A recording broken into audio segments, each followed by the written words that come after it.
Hey, what's going on? It's your boy BT, and I came here to talk some boxing with the thousands of true school sports subscribers. So, in the whole Errol Spence car crash incident, we finally have some positive news. It was reported a couple of hours ago that Errol Spence is actually fine. He's doing good. So, if you're out there praying for him, your prayers paid off. There was a statement released by PBC today. I got the email a couple hours ago. Plus, it's all over the internet, so it's not hard to find. Says the following, and I'm going to read it verbatim so you guys can understand it. If you want to read it for yourself and see it physically, the link will be in the description. But here's what it said. I quote, Errol Spence Jr., IBF WBC Unified Welterweight World Champion, was involved in a serious single-car accident in Dallas early Thursday morning and is being treated at a Dallas area hospital. Spence is awake and responding, and his condition is listed as stable. He did not sustain any broken bones or fractures, but has some facial lacerations. He is expected to make a full recovery. He is currently resting with his family by his side. They want to thank everyone for their prayers and well wishes and are extremely grateful to the Dallas first responders who rushed to the scene to attend to Earl and after the incident. I think that was it. Was that it? That's pretty much it. So yeah, Earl is good. He had a couple of facial lacerations, as you know, which is pretty impressive because if you see the video, I mean, it was like something out of a movie. The car, like you see an open road, and all of a sudden you see this Ferrari just tumbling over like a bush, pretty much over and over again. So the fact that all he got out of that was some facial lacerations, and he got no broken bones, no fractures, no brain damage, no bleeding, none of that, no crazy bleeding or anything, no brain bleeding or anything crazy like that. It's literally nothing short of a miracle, and um, but that being said, he obviously he's gonna have to take some time to heal himself, but he'll still be able to, from what it sounds like, to continue his boxing career, and that's amazing. That's amazing. Now we can't just glance over everything. We have to look at how everything has played out.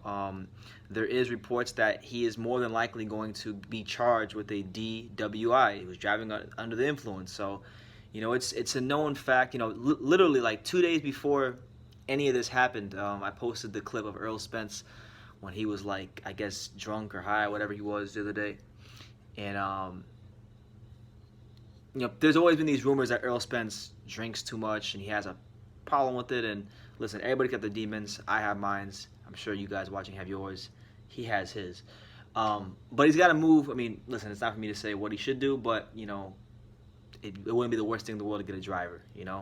That way, if he is gonna go and drink and have a good time, he doesn't got to worry about driving. He's got the money for it. So hopefully, whatever adjustments he needs to make in his life to prevent something like this from happening again, hopefully he makes them. But the good news is he has basically he's okay. He's okay, and he's gonna box again. Now we don't know what he's gonna do next. We don't know how long it's gonna be before he gets back in the gym. Who knows? But it's just good to know that he'll be able to be afforded the opportunities of continuing what's been a pretty promising boxing career so far. I mean, we're talking about Errol Spence, who I remember just 5 years ago when he was a prospect, and not many people know who he was. He kind of made his name in the gyms, in sparring. We first heard about Earl when he sparred Floyd Mayweather Jr. and busted him up and knocked out Adrian Broner in sparring. That's kind of where the Errol Spence was kind of beginning to become known in a lot of the boxing world. And before that, if you didn't know who Errol Spence was before that, then you knew him from the Olympics. But just to see his growth from that point to the Kell Brook fight where he won his first world title to now unifying the division, beating the likes of Sean Porter.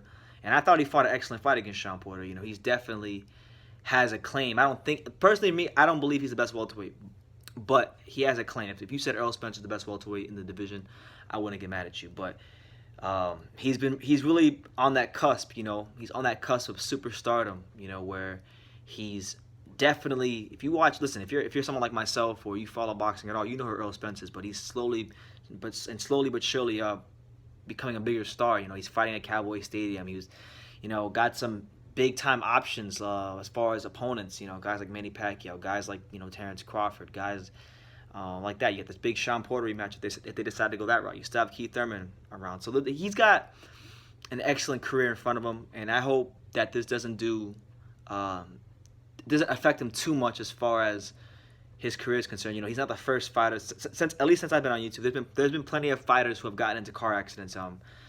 Keith Thurman a couple years got into a car accident. They had to cancel the Sean Porter fight. Sergey Kovalev got into a car accident after the second Andre Ward fight, and he said he had an experience with God and that changed him. So, these things, I don't wish these things to happen on anybody, but in a weird way, it's kind of good. It's kind of good that it does happen because it reminds all of us how fragile life is. Because life is fragile, and nobody's promised tomorrow. Not BT from Dania, not Errol Spence, the IBF and WBC welterweight champ. So it's good to see that he came out of it, and hopefully he just, he does what he needs to do to try to avoid that happening again.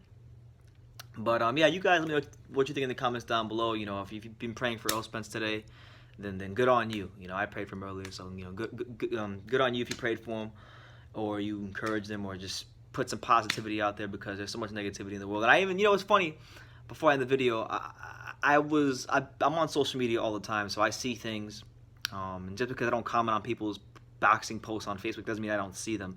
I've seen in a lot of boxing groups people who really don't like Errol Spence for whatever the case may be. I've seen them say negative things like, well, if he dies, he dies, or he deserved it, or whatever. And it's not really for me or you to say. God's going to take us when he wants to take us. It doesn't. Neither me and you are the judge of that. So, it's a bit corny for some of you out there who are reveling in Errol Spence crashing and damn near losing his life. It's really corny. But hey, God bless you anyway. Hopefully, we get more details on this in the coming days, and as we do, we will be covering it here on True School Sports, and that's what it is. So yeah, that pretty much concludes most of this Errol Spence saga. So it's just good to see that it wound up just being a good thing, and it didn't wind up being like a tragic type thing in boxing, like like a Salvador Sanchez or Rocky Marciano when they died. So leave the comments down below. Errol Spence is okay. All he had was some facial lacerations, no broken bones, no fractures. So it's all good in the hood. You guys let me know what you think in the comments down below. Take the time to subscribe, and like I say in every single one of these videos, you can love me or you can hate me. Don't really give a damn either way. But I'm just a kid from Dania, so until next time, take care, guys.